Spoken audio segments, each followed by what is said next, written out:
Today we're doing an all-white custom water-cooled PC inside of the Antec P120 crystal case. We'll be featuring an ASRock Extreme motherboard and of course the PowerColor HellHound in white. So let's go ahead and I'll leave all of the parts in the video description.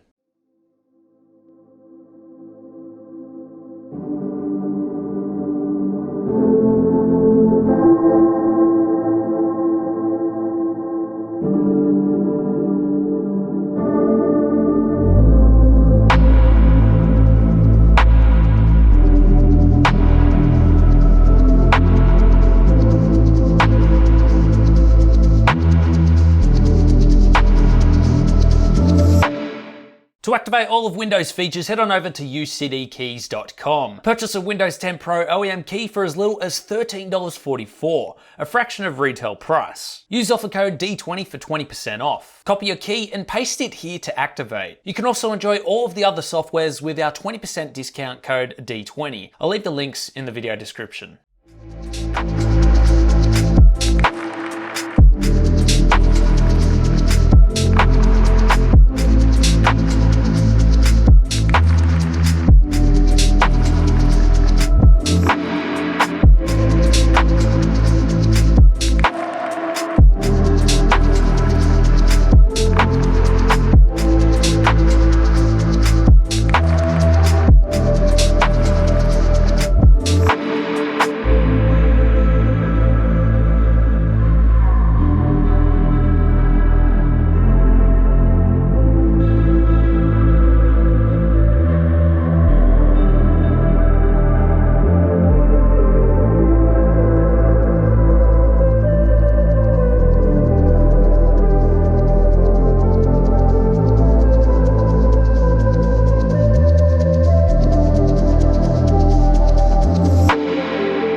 here it is, guys, our final build inside the Antec P120 Crystal White Edition. Now, all of the LEDs were meant to be set to white, however, we had a bit of difficulty with the RAM modules. The LEDs on this particular RAM are actually faulty, so when we set it all to white, there was some actual blue LEDs shining through. So because of that, we ended up setting everything to RGB because the RAM modules ended up blending in the end. One other thing I wasn't happy with was the paint that was used on the motherboard. We applied it and it looked really good when we did apply it. However, we left it for a few days to sort of cure before we wanted to touch it, so we didn't leave fingerprints and everything on it. But it had a creamy yellowy color which sort of came on over a couple of days. So what I'm going to be doing is I'm going to be taking this apart and I'm going to repaint the motherboard. Unfortunately, we didn't have time to do that before we had to put this build up. So that is one thing that we are going to be doing. Now, that's not really noticeable when the full build was together, but you could really notice it when I was putting the motherboard inside the actual case. But that's no big deal. We'll get that fixed anyway. Anyway, guys, I'll leave all of the specs in the description. I appreciate you guys' support. If you'd like to help support the channel, Patreon or YouTube channel memberships is the way to do that. I'll leave those links in the video description. If you would like to join our Discord and chat with us about the build after you watch this video, please feel free to jump over there and ask any questions you have. I'd also like to thank PowerColor for the HellHound GPU, and I'd also like to thank ASRock for the motherboard, and a big shout out to Antec as well for providing the case. Thanks for watching, guys, and we'll see you all in the next one.